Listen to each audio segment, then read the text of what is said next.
Well, first of all, my big push is making sure we're focused on opportunity, making sure that every single day, all of us in Washington are trying to think about ways that we can help folks get good jobs, make sure that they're trained for the good jobs that are out there, make sure that those jobs pay, make sure our kids are getting a great education. Those are the issues that the American people still very much are concerned about. And obviously, there's going to be more that we can do if Congress is able to break through some of the gridlock.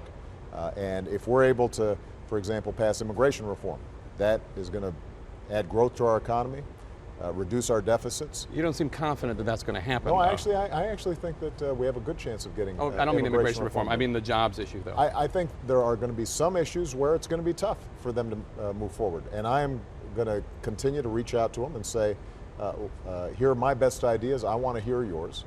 But as I said at the State of the Union, I can't wait, and the American people, more importantly, cannot wait. So when, for example, yesterday, I signed an executive order helping to set up starter retirement accounts for folks who may not have retirement accounts on the job. It is not as big as if we change overall our tax codes so that we're providing more incentives for working families to save, the same kinds of incentives that folks at the very top have, but it's still significant. It still makes a difference. And what we're doing here today, talking about job training, we actually already have a lot of resources for job training.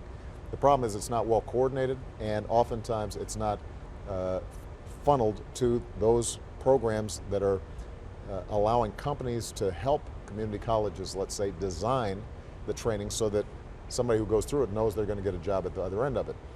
Tomorrow is a great example of something that we're doing that doesn't involve any legislation or funding.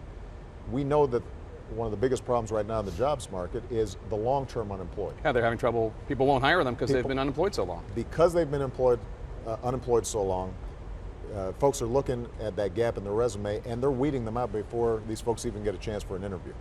So what we've done is to gather together 300 companies just to start with, including some of the top 50 companies in the country, companies like Walmart and Apple and Ford and others, to say, let's establish best practices. Do not screen people out of the hiring process just because they've been out of work for a long time. We just went through the worst recession since the Great Depression. And so I'll be convening a meeting where a number of these top companies will be coming in, agreeing to these best practices, and we'll have an opportunity to encourage more people to come in. All those things cumulatively are going to have an impact. Will we be able to have more of an impact if we can get Congress, for example, to pass a minimum wage law that applies to everybody as opposed to me just through executive order, making sure that folks who are contractors to the federal government have to pay a minimum wage? Absolutely. And that's why I'm going to keep on reaching out to them, but I'm not going to wait for them.